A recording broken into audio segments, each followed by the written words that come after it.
নমস্কাৰ বন্ধু বান্ধৱীসকল, জ্ঞান বিকাশ ইউটিউব চেনেলৰ নতুন এটি ভিডিঅ'লৈ আপোনালোক সকলোকে স্বাগতম জনাইছো।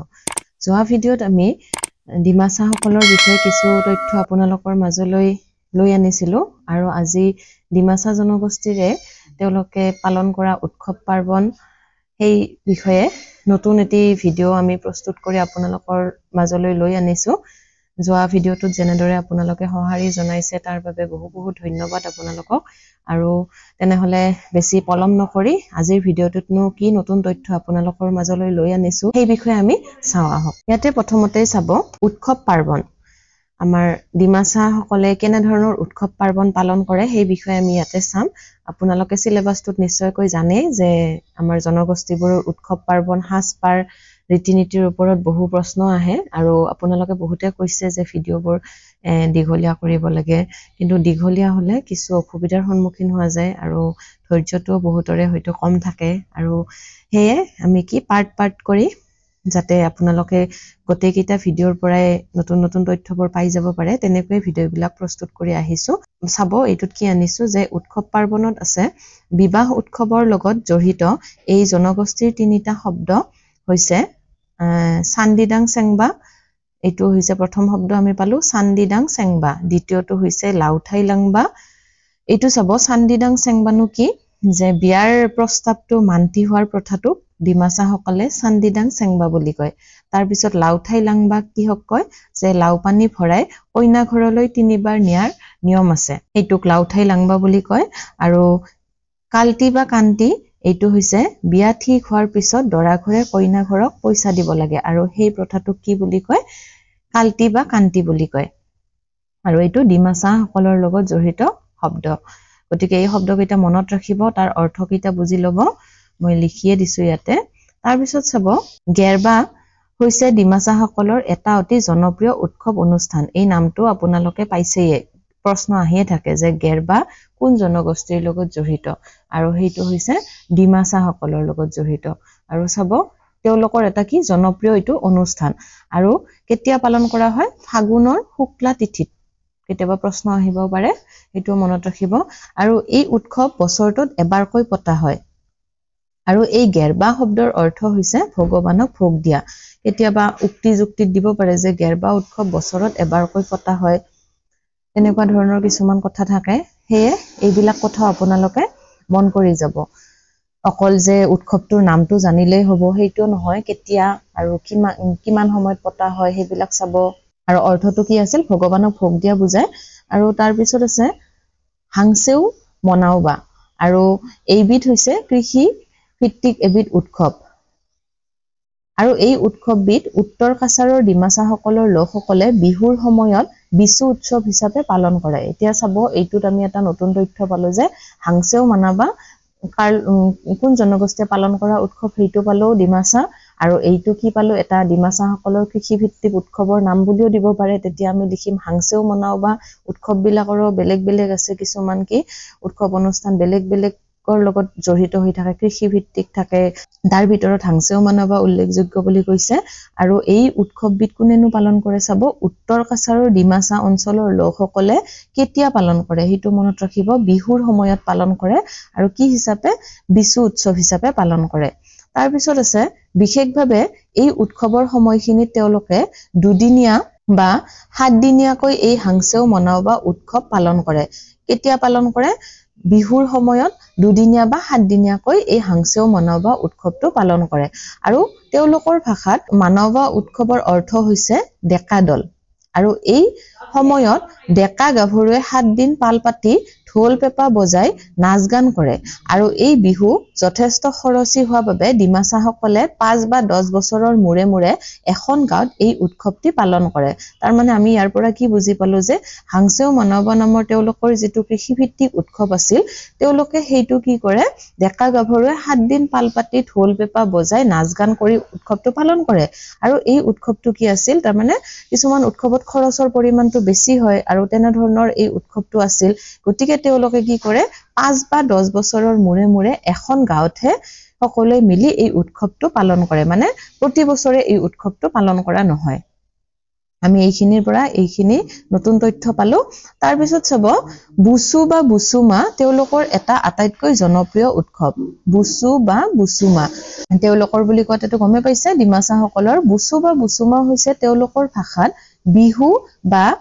মা মানে হৈছে ডাঙৰ ইয়াতে যে মা আছে মাটো মানে ডাঙৰ এই উৎসৱটি তেওঁলোকে ডাঙৰকৈ পালন কৰে আৰু বুচু বা বুচুমাটো তেওঁলোকে ডাঙৰকৈ পালন কৰে ই বিশেষভাৱে কৃষিভিত্তিক উৎসৱ আৰু এইটোও কি কৃষিভিত্তিকে উৎসৱ তেওঁলোকৰ আৰু এই উৎসৱটি আমাৰ বিহুৰ দৰে তিনি প্ৰকাৰৰ আমাৰ বিহু যেনেদৰে তিনিটা প্ৰকাৰৰ আছে বহাগ বিহু মাঘ বিহু কাতি বিহু তেওঁলোকৰো কি আছে তিনিটা প্ৰকাৰ আছে বুচু জিদাম বুলি কয় বুচু চেৰেম আৰু বুচু হাংসেও নাম কেইটা মনত ৰাখিব তাৰ পিছত আছে মিছেংবা নামৰ আন এবিধ উৎসৱ আৰু এই উৎসৱটো আমাৰ যেটো ভেকুলী বিয়া সেই ধৰণৰ এটা উৎসৱ আমাৰ যে ভেকুলীৰ বিয়া পাতি এবিধ উৎসৱ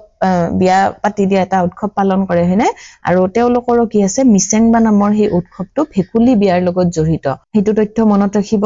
বিশেষভাৱে বৰষুণ কামনা কৰি এই উৎসৱ পালন কৰা হয় আমাৰ ভেকুলী বিয়াটো কি কৰে বৰষুণ অহাৰ কামনাৰে খেতি পথাৰত এনেকুৱা ধৰণৰ ৰীতি-নীতি কিছুমান পালন কৰে পূৰ্বৰে পৰা প্ৰচলিত হৈ আহিছে আৰু তেওঁলোকে বৰষুণ কামনা কৰিয়ে এই মিছেংবা নামৰ যেটো উৎসৱ হেতু পালন কৰে আৰু তেওঁলোকৰ মাজত প্ৰচলিত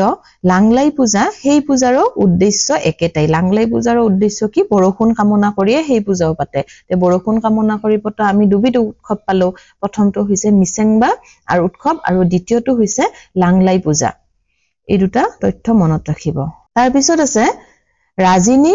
গাভাৰাবা এক ধৰণৰ ৰণচণ্ডী উৎসৱ আৰু নতুন খেতি আৰম্ভ কৰাৰ আগতে তেওঁলোকে এই উৎসৱ পালন কৰে ইয়াতে এটা গুৰুত্বপূৰ্ণ তথ্য কৃষিভিত্তিক উৎসৱটো আমি দুটা পালো এতিয়ালৈকে এতিয়া চাব যে খেতি আৰম্ভ কৰাৰ আগতে আমি মংগল কামনা কৰি কিছু উৎসৱ পালন কৰো হয়নে আৰু খেতি চপোৱাৰ সময়তো পালন কৰো কিন্তু এওঁলোকৰ এইটো উৎসৱ কি আছিল খেতি যেতিয়া আৰম্ভ কৰিব তেতিয়াহে তেওঁলোকে এই ৰাজিনী গাভাৰাবা নামৰ এবিধ ৰণচণ্ডী উৎসৱ পালন কৰে নতুনৰ এটা আশা কৰি আৰু এই উৎসৱটোৰ বৈশিষ্ট্য এইটোৱে আৰু তাৰ পিছত আছে বিচু হৈছে ডিমাছা সকলৰ মাঘৰ বিহু আৰু পুহ আৰু মাঘ মাহৰ সংক্ৰান্তিৰ দিনা এই উৎসৱ পালন কৰা হয় কেতিয়া পালন কৰা হয় বিচুটো সংক্ৰান্তিৰ দিনা এই উৎসৱটো পালন কৰে তাৰ পিছত 3 বা 7 দিনীয়াকৈ পালন কৰে আৰু ইয়াত বিভিন্ন ধৰণৰ ভেলাঘৰ সজাৰ পৰম্পৰাও তেওঁলোকৰ মাজত প্ৰচলিত আমি যেনেদৰে মাঘৰ বিহুত ভেলাঘৰ সাজো তেনেদৰে তেওঁলোকে বিচু উৎসৱত কি কৰে ভেলাঘৰ সাজে তাৰ পিছত আছে হাওবা আৰু বাগৌবা তেওঁলোকৰ দুটা উৎসৱৰ নাম এই উৎসৱ দুটা মনত ৰাখিব কাৰ লগত জড়িত ডিমাছা সকলৰ লগত জড়িত উৎসৱ আৰু এতিয়া আমি উৎসৱ অনুষ্ঠানৰ বিষয়ে এইখিনিলৈকে পঢ়িলো বহু কেইটা উৎসৱৰ বিষয়ে পালো কেতিয়া পালন কৰা হয় সেইখিনি কথা মনত ৰাখিব কাৰণ জানেয়ে উৎসৱ অনুষ্ঠানৰ বিষয়ে বহুখিনিয়ে প্ৰশ্ন আহে এতিয়া তাৰ লগত জড়িত কি আছে লোকনৃত্য আছে এতিয়া লোকনৃত্যৰ ভিতৰতনো কি পৰে কেনেকুৱা তথ্য আছে এইখিনি চাব এতিয়া লোকনৃত্যৰ ভিতৰত চাব বাইডিমা তেওঁলোকৰ এটা অতি জনপ্ৰিয় নৃত্যানুষ্ঠান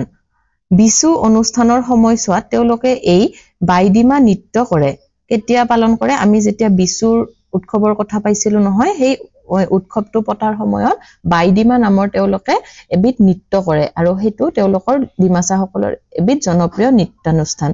আৰু পুৰুষ স্ত্ৰী উভয় মিলি বৃত্তাকাৰে ঘূৰি ঘূৰি এই নৃত্য কৰে এইটো মানে নাচৰ কথা মনত ৰাখিলে আমি মনেৰে কল্পনা কৰি লব যে এনেকে আমি দল বান্ধি যেটো নৃত্য কৰো হেতু কি বুলি কয় বাইডিমা কেতিয়াবা দীঘলকে হাৰি পাতি কৰে হেতুৰ নাম হয়তো বেলেগ হ'ব এয়ে নিজে মনতে বা কাগজেৰে এনে আঁকি লব যে এইটো নৃত্যক এইটো নাম দিয়ে কাৰণ বহুখিনি কথা মনত ৰাখিব লাগে ওলট পালট যাতে নহয় সেই কাৰণে মই কৈছো আৰু বৃত্তাকাৰে ঘূৰি ঘূৰি এই নৃত্যটো কৰে আৰু তাৰ পিছত চাব নৃত্যৰ লগত প্ৰণয়মূলক গীতো গোৱা হয় আৰু অসমীয়া বিহু গীত আৰু বিহু নাচৰ যিখিনি বিষয়বস্তু সেইখিনিৰ লগত বিচু বা বাইডিমা নৃত্যৰ সাদৃশ্য দেখা পোৱা যায় এতিয়া বিচু বা বাইডিমাৰ লগত সাদৃশ্য কিহৰ দেখা যায় আমাৰ যেটো অসমীয়া সকলে কি বিহু গীত গায় বিহুৰ সময়ত আৰু বিহু নাচ নাচে হেতুটো দেখিছে প্ৰত্যেকৰে আৰু সেইখিনিৰ বিষয়বস্তুৰ লগত আমাৰ বিচু বা বাইডিমা নৃত্যৰ সাদৃশ্য দেখা পোৱা যায় তাৰ পিছত চাব জাওবানী হৈছে ঘূৰি ঘূৰি প্ৰদৰ্শন কৰা নৃত্য আৰু ৰেনগিন বাই বা বাণী দুহাৰিকৈ নচা নৃত্য মই কলোৱে প্ৰত্যেকবিধ নৃত্যৰে বেলেগ বেলেগ হৈ নাচে প্ৰথমটো আছিল এনে বৃত্তাকাৰে ঘূৰি লয় তাৰ পিছত এইটো জাওবানিওটো ঘুৰি ঘুৰিয়ে প্ৰদৰ্শন কৰে তাৰ পিছত ৰেইগিন বাইটো দুহাৰিকৈ এনেকে এখাৰি দুহাৰি এনেকে মানে হাৰি পাতি লয় তেনেকে ৰেনগিন বাই বা বাণী নামৰ উৎসৱবিধ তেওঁলোকে নৃত্যবিধ নাচে এতিয়া তাৰ পিছত নৃত্যবিধ কি আছে আমি চাম বাই মাইজাই নৃত্যটো তেওঁলোকে কাহি লৈ কৰে আমাৰ কিছুমানে যে বিহু নৃত্যত কাহি ঘুৰাই ঘুৰাই কৰে নে নকৰে দেখিছে আপোনালোকে আৰু ডিমাছা সকলেও কি বাই মাইজাই মানে সেই নৃত্যটো তেওঁলোকে হাতত কাহি লৈ কৰে আৰু বাই চেৰেগি নৃত্যটো তেওঁলোকে জতৰত যেতিয়া সূতা কাটে তেতিয়া এই নৃত্যটি প্ৰদৰ্শন কৰে বিশেষকৈ ইয়াক জতৰ নাচ বুলি কোৱা হয় প্ৰশ্ন আহিব পাৰে ডিমাছা সকলৰ জতৰ নাচ বুলি কোনবিধ নৃত্য কোৱা হয় তেতিয়া হ'ব বাই চেৰেগি আৰু এইটো কি জতৰৰ লগত যেতিয়া সূতা কাটে তেতিয়া আমি চেৰেগি বুলি ক'লে বুজিয়ে পাওঁ হয়নে আৰু সূতা কটাৰ সময়ত তেওঁলোকে এই নৃত্যটো প্ৰদৰ্শন কৰে আৰু তাকেই কি বুলি কয় জতৰ নাচ বুলিও কয় তাৰ পিছত আছে এইটোৰ পৰাও প্ৰশ্ন অহা দেখা গৈছিল আগতে ফাত্ৰী শব্দটো পাইছে কি জানি বহুতে প্ৰশ্ন যদি চাইছে ফাত্ৰী এটা খুব জনপ্ৰিয় নৃত্য আৰু কাৰ জনপ্ৰিয় নৃত্য এইটো গমে পাইছে যিখিনি বাথৌ বা মাৰে পূজাত আদি দেওধানী নৃত্য কৰা হয় ঠিক তেনেকৈয়ে ডিমাছা সকলৰ মাজত প্ৰচলিত উৎসৱ পাৰ্বণত বিশেষকৈ গাঁৱৰ মহামাৰী বা অপায় অমংগল আদি হলে দেৱ দেৱীৰ সন্তুষ্টিৰ অৰ্থে পূজা পাতাল পাতি দেওধানী নৃত্য কৰে আৰু ডিমাছা ভাষাত দেওধানী নৃত্যকেই ফাত্ৰী বা পাত্ৰী শব্দ ব্যৱহাৰ কৰে এতিয়া দেওধানী নৃত্যটো বহুতে দেখিছে আমাৰ মনসা পূজাটো কি দেওধানী উঠোৱা বুলি কয় হয়নে তেনে ধৰণৰ এবিধ নৃত্য আমাৰ কি দেওধানী নৃত্য আৰু ডিমাছা সকলৰ যি ফাত্ৰী নামৰ এই জনপ্ৰিয় নৃত্যানুষ্ঠানটো আছে সেইটো কি সেই আমাৰ যিটো দেওধানী নৃত্য মাৰে পূজাত যিটো কৰে সেইখিনি নৃত্যকে কি কৰে ফাত্ৰীৰ লগত জড়িত হয় আৰু বিশেষকৈ কি কৰে গাঁৱত যেতিয়া মহামাৰী বা অপায় অমংগল আদি হয় নে নহয় গাঁও বিশেষে হয় কেতিয়াবা এইবিলাক কথা আৰু তেতিয়া দেৱ দেৱীক সন্তুষ্টি কৰাৰ অৰ্থে এই ফাত্ৰী নামৰ জনপ্ৰিয় দেওধানী নৃত্যবিধ তেওঁলোকে কৰে আৰু ডিমাছা ভাষাত দেওধানী নৃত্যকে কি বুলি কোৱা হয় ফাত্ৰী বা পাত্ৰী আৰু সেইটো বুজাবলৈ তেওঁলোকে এই শব্দটো ব্যৱহাৰ কৰে আৰু ফাত্ৰী জগাৰ পিছত দেও গাত ফাত্ৰীটো যেতিয়া জাগে তেতিয়া দেও গাত লম্ভা বুলি কোৱা হয় আৰু তেনে অৱস্থাত ফাত্ৰীয়ে হাতত তৰোৱাল লৈ তাণ্ডৱ নৃত্য প্ৰদৰ্শন কৰে আৰু ফাত্ৰীৰ এগৰাকী সহায়কাৰী থাকে আৰু এই নৃত্যৰত অৱস্থাত ফাত্ৰীয়ে বলিৰ কেঁচা তেজ পান কৰি ভৱিষ্যৎবাণী কৰে তেনেহলে নৃত্যটো কেনে ধৰণৰ হ'ব আপোনালোকে নিজে মানে মনতে ভাবি ল'ব যে দেওধানী নৃত্যটো দেখিছে আৰু অপায় অমংগল দূৰ কৰাৰ কাৰণে ডিমাছা সকলে এই উৎসৱ নৃত্যটো কৰে আৰু যেতিয়া তেওঁলোকৰ গাত কি দেওলম্বা বুলি কয় তেতিয়া কি কৰে তেনে অৱস্থাত ফাত্ৰীয়ে হাতত এখন তৰোৱাল লৈ থাকে আৰু সেই তৰোৱালখন কি কৰে তাণ্ডৱ নৃত্য প্ৰদৰ্শন কৰে তৰোৱালখন হাতত লৈয়ে আৰু ফাত্ৰীৰ এগৰাকী কি থাকে সহায়কাৰী থাকে তেওঁ সহায় কৰা সহায়কাৰী থাকে আৰু এই নৃত্যৰত অৱস্থাতেই কি কৰে ফাত্ৰীয়ে বলি দিয়া যিটো কেঁচা তেজ থাকে সেই তেজখিনি পান কৰি মানে ভৱিষ্যতে কি হ'ব ভৱিষ্যৎবাণীটো তেওঁ তেতিয়াই কৰে এইখিনি তথ্য দিলো আৰু নিজাকে আপোনালোকে পঢ়ি চাব তেতিয়া আৰু ভালদৰে বুজি পাব এই নৃত্য পুৰুষ বা মহিলা যিকোনো লিংগৰে হ'ব পাৰে আৰু এই নৃত্যৰ লগত খাম বা মুৰি আদি কিছুমান বাদ্যযন্ত্ৰৰ সংগত কৰে খাম মুৰি ডিমাছা সকলৰ খুবেই জনপ্ৰিয় এক বাদ্যযন্ত্ৰ ইয়াতে আমি বাদ্যযন্ত্ৰ দুবিধ পালো খাম আৰু মুৰি এই দুটা কোন জনগোষ্ঠীৰ বাদ্যযন্ত্ৰ ডিমাছা সকলৰ জনপ্ৰিয় আৰু নৃত্য কি পুৰুষ বা মহিলাৰ যিকোনো লিংগৰে হ'ব পাৰে আমি যিটো ফাত্ৰীৰ যিটো দেওধানী নৃত্য যিটো আমি কলো সেইটো পুৰুষ বা মহিলা যিকোনোৰে হ'ব পাৰে আৰু তাৰ লগত জড়িত বাদ্যযন্ত্ৰ এই দুবিধৰ নাম মনত ৰাখিব তাৰ পিছত আছে কনলবাণী আচলতে এটা সূতা কটা নৃত্য আমি যেনে জতৰৰ লগত জড়িত এবিধ নৃত্য পাইছিলো তাৰ লগতে জড়িত আমি এবিধ কি পালো সূতাৰ লগত সূতা কটাৰ সময়ত যিটো নৃত্য নাচে সেইটো হ'ল কনলবাণী পাই খাইবাণী জুৰিয়াকৈ নচা এটা নৃত্য মানে জোৰাকে নাচে জুতীয়াভাৱে তেওঁলোকে জোৰা জোৰা হৈ নাচে খাইবাণী নৃত্যটো এতিয়া আমি উৎসৱ অনুষ্ঠান তাৰ লগত নৃত্য গীতৰ বিষয়ে এইখিনি লৈ তথ্যখিনি পালো নতুন নতুন বহুত তথ্য পাইছো নামবিলাক বহুতেই বেলেগ সেই কাৰণে লিখি লৈ মনত ৰাখাৰ চেষ্টা কৰিব আৰু তাৰ লগতে জড়িত আজি ভিডিওটো দীঘলীয়া হলেও মই এইখিনি তথ্য লৈ আনিছো যেহেতু আপোনালোকে দীঘলীয়া হলেও বহু বেছি অসুবিধা নাপায় আৰু যেহেতু এটা জনগোষ্ঠীৰ কথা হেয়ে ভাবিলো একেলগে এইখিনিও দি দিও এতিয়া হাসপাৰ আছে হাসপাৰৰ লগত জড়িত কি আছে পুৰুষৰ ৰিসা এয়া পুৰুষে কঁকালৰ নিম্নাংশত গামোচা বা ধুতিৰ দৰে পৰিধান কৰা এখন বস্ত্ৰ প্ৰশ্নবিলাক আগৰ যদি চাইছে তেওঁলোকে নিশ্চয় ধৰিব পাৰিছে যে প্ৰশ্নবিলাক দিয়ে যে ডিমাছা সকলৰ পুৰুষৰ নিম্নাংশত পৰিধান কৰা বস্ত্ৰবিধৰ নাম কি ক অংশৰ লগত খ অংশ বা কেতিয়াবা ডাইৰেক্ট প্ৰশ্ন কৰিও দিব পাৰে যে ৰিসা কোন জনগোষ্ঠীৰ হাসপাৰ বা পুৰুষে পৰিধান কৰে নে মহিলাই পৰিধান কৰে একেবাৰে কি হয় সৰু সৰু কথাৰ পৰাই আমাৰ প্ৰশ্নবিলাক আহে তেনেহলে আমি ইয়াতে কি গম পালো পুৰুষৰ ৰিসা আমি ডিমাছা সকলৰ পুৰুষে নিম্নাংশত গামোচা আমাৰ যেনেদৰে পৰিধান কৰে বা ধুতিৰ দৰে তেওঁলোকে পৰিধান কৰা এখন বস্ত্ৰ হল ৰিসা এটো মনত ৰাখিব তাৰ পিছত আছে ৰিমছাও ৰামাইচোলা এবিধ তেওঁলোকৰ চাদৰ আমাৰ যেনেদৰৰ চাদৰ আছে গাত পৰিধান কৰা তেওঁলোকৰ কি আছে ৰিমছাও বা ৰামাইচোলা বুলি কোৱা হয় আৰু এই চাদৰ বিধক তাৰ পিছত জুপাই আৰু পাছল এই দুবিধ পুৰুষে পৰিধান কৰে পুৰুষে পৰিধান কৰা এই দুবিধ কি বস্ত্ৰ জুপাই আৰু পাছল নামবিলাক একেবাৰে বেলেগ বেলেগ হয়নে গতিকে অলপ চাব আৰু মনোযোগ সহকাৰে এতিয়া তাৰ পিছত আছে পুৰুষৰ এইখিনি গল এতিয়া মহিলাসকলৰ প্ৰধান হাসপাৰ হৈছে ৰিগু পুৰুষৰ পাইছিলো ৰিসা আৰু ইয়াতে পুৰুষৰটো কি পালো আমি ৰিসা পাইছিলো আৰু এতিয়া মহিলাৰ পাম আমি কি ৰিগু উলট পালট নকৰিব ৰয় দুটা ৰিগু আৰু এইবিধ মেখেলা জাতীয় কঁকালৰ নিম্নাংশত পৰিধান কৰা এবিধ বস্ত্ৰ যেনেদৰে পুৰুষৰ নিম্নাংশত পৰিধান কৰা ৰিসা আছিল আৰু ৰিগুও কি আমাৰ যেটো মেখেলা আছে মেখেলা পিন্ধা ছোৱালী বিলাকে জানে লৰাও জানে এইটো কথা আৰু হেইটোই হৈছে ৰিগু ডিমাছা সকলৰ আৰু তাৰ পিছত আছে ৰিজামফাই মানে আমাৰ যেটো মেথনি মৰা বুলি কয় হেইটোক ৰিজামফাই বুলি কয় তেওঁলোকে আৰু চাব মেখেলাৰ লগত যিখন ৰিহা পৰিধান কৰে সেইখনক ৰিকাউচা বুলি কোৱা হয় ৰিকাউচা কি বুলি কয় আমি মেখেলা পিন্ধিলে তাৰ ওপৰত যিখন আমাৰ ৰিহা চাদৰ লয় সেইখনক ৰিকাউচা বুলি কয় এতিয়া আমি হাসপাৰৰ বিষয়ে এইখিনি পালো তাৰ লগত কি হাসপাৰ হল উৎসৱ অনুষ্ঠান হল তাৰ লগত আমি কি নৃত্য নাচিম হেইটো পালো তাৰ পিছত এতিয়া কি হল হাসপাৰ কি পিন্ধি আমি নৃত্যবিলাক নাচিম বা কেনে ধৰণৰ আমি সাধাৰণভাৱে দৈনন্দিন জীৱনত কেনে ধৰণৰ পৰিধান কৰে সেইখিনি কথা আমি পালো আৰু তাৰ লগত কি অলংকাৰটো পিন্ধে মানুহে হেনে অলংকাৰৰ বিষয়ে ইয়াতে পাম যে অলংকাৰ কি আছে হাতত তেওঁলোকে কি পৰিধান কৰে খাদুক কিহৰ সজাই ৰূপৰ খাৰুক খাদু বুলি কয় জিংক্ৰিং পুৰুষৰ হাতত পৰিধান কৰে আৰু কাদুডিমা ৰূপৰ বহল খাৰুৰো তেওঁলোকৰ ভাগ আছে চাব হাতত খাৰুটোৰে আমি কি বুলি কম খাদু বুলি কম আৰু হেতু হল ৰূপৰ খাৰু পৰিধান কৰে আৰু জিংক্ৰিং হৈছে পুৰুষৰ হাতত পৰিধান কৰে মহিলাৰ হাতত কিন্তু পৰিধান নকৰে এইটো মনত ৰাখিব তাৰ পিছত কাদুডিমা হৈছে ৰূপৰ বহল খাৰু তাৰ পিছত ডিঙিৰ মণিক কি বুলি কয় চন্দ্ৰৱাল ৰাংবৰসা লিকসিম লিউজাও ইংপ্ৰাসা জংসামা ইত্যাদি হৈছে ডিঙিত পৰিধান কৰা তেওঁলোকৰ মণি আৰু তাৰ লগত আছে কাণত কি পৰিধান কৰে কামাউটাই আমাৰ যেটো অসমীয়া থুৰিয়া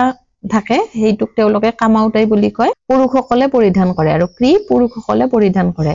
এতিয়া কাণৰ পিছত কি আহিল আঙুলিত তেওঁলোকে কি পৰিধান কৰে ইয়াওছিদাম লংবাৰ পালতাতবাৰ গোৱাইবাৰ আঙুলিত আঙুঠি হিচাপে পৰিধান কৰে আৰু এই গোৱাইবাৰ যেটো আছে হেইটো কি সুতাৰে তৈয়াৰী হয়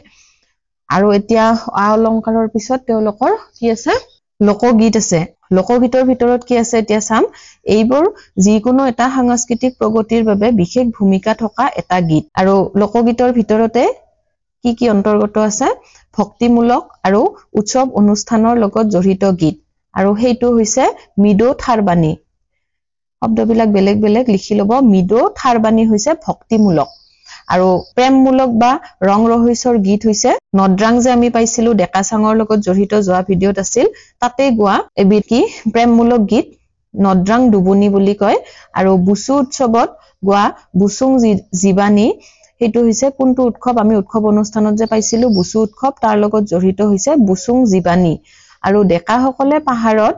মুলিবাহ কাটিবলৈ যাওতে গাভৰুসকলে তাঁতৰ সজুলি যতনাই দিবলৈ অনুৰোধ জনোৱা প্ৰণয় ভাৱৰ গীত আমাৰ যেনেদৰে প্ৰেমমূলক বা প্ৰণয় ভাৱৰ গীত আছে হেইটো হৈছে ডেকা গাভৰুসকলে কি কৰে তাঁতৰ সজুলি মানে আনি দিয়াৰ কাৰণে অনুৰোধ জনাই সেই গীতটো গায় হেইটোৰ গীতৰ নাম হৈছে মাজাংদিনী ৰাজা বথাই আৰু এইখিনি হৈছে প্ৰেমমূলক বা ৰং ৰহস্যৰ গীত যাতে উলট পালট নহয় ভক্তিমূলকটো বেলেগ প্ৰেমমূলকটো বেলেগ এই দুটা মনত ৰাখিব তাৰ পিছত আছে শ্ৰম বা কৃষিৰ লগত জড়িত প্ৰথমতে আমি দুবিধ পালো এতিয়া 3 নম্বৰ বিধ হৈছে শ্ৰম বা কৃষিৰ লগত জড়িত জুমতলি উলিয়াওতে গোৱা গীত খাজজাহাং লোকগীত জাংহা দুবানী হৈচপোৱাৰ গীত দাবাং জীবানী বা ইয়াও সাৰেবানী মৰণা মৰা গীত মাই বাইবানী আদি আৰু এইখিনি কি কৃষিৰ লগত কৃষি কৰ্মৰ লগত জড়িত গীত হৈছে এইখিনি আৰু তাৰ পিছত আছে নিচুকনি বা অমলা গীত আমাৰ অসমীয়াত যেনেদৰে আছে কেঁচুৱাক নিচুকনি গীত গাই যেটো অমলা গীত গোৱা বুলি কয় সেইটো তেওঁলোকৰ নাম হৈছে নানা খিলিকবাণী আৰু তাৰ পিছত কাহিনী গীত আৰু ইয়াৰ সাৰধৰ্মী গীত কিছুমান আছে সেইটো হৈছে দিছৰু স্লেমদুৰি আমলুং ডিমালুং হাৰিফা দুমাইদি গেংগল পেৰাবালা কাহিনী ইত্যাদি গীত আছিল তেওঁলোকৰ নিচুকনি বা অমলা গীত আৰু শেষৰটোত আছে হানমিহলি শ্ৰেণীৰ কিছুমান গীত গোটেইবিলাক মিক্স থকা আৰু সেইটো মৃত্যুত গোৱা শোক গীত কিছুমান আছে সেইটো গাৰা চিমাং বুলি কোৱা হয় মনত ৰাখিব নামটো গাৰা চিমাং হৈছে হানমিহলি শ্ৰেণীৰ গীত আৰু মৃত্যুৰ সময়ত গোৱা শোক গীত বুলি কয় এটোৰ পৰা প্ৰশ্ন আহিব পাৰে যে ডিমাছা সকলৰ মৃত্যুত গোৱা শোক গীতটোৰ নাম কি সেইটো হৈছে গাৰা চিমাং বাকি কিটাও চাই থব কিন্তু বাকি কিটাৰ পৰা ইমান প্ৰশ্ন অহা দেখা পোৱা নাই কিন্তু কি কেনেকুৱা ধৰণৰ তেওঁলোকৰ গীত আছে ভক্তিমূলক প্ৰেমমূলক কৃষিৰ লগত জড়িত কেতিয়াবা দিব পাৰে প্ৰশ্নত গতিকে তথ্যখিনি যেহেতু দিছো তাৰ মাজৰ পৰাই চালে আপোনালোকৰ সুবিধা হ'ব আজিৰ বাবে এইখিনিয়ে তথ্য লৈ এই ভিডিওটো প্ৰস্তুত কৰা হৈছে আশা কৰো এই ভিডিওটোৰ পৰা আপোনালোকে যথেষ্টখিনি উপকৃত হ'ব পাৰিছে তেনেহলে ভিডিওটো যদি ভাল পাইছে তেনেহলে লাইক কৰিব শ্বেয়াৰ কৰিব আৰু চেনেলটো সাবস্ক্ৰাইব কৰি দিবলৈ নাপাহৰিব ধন্যবাদ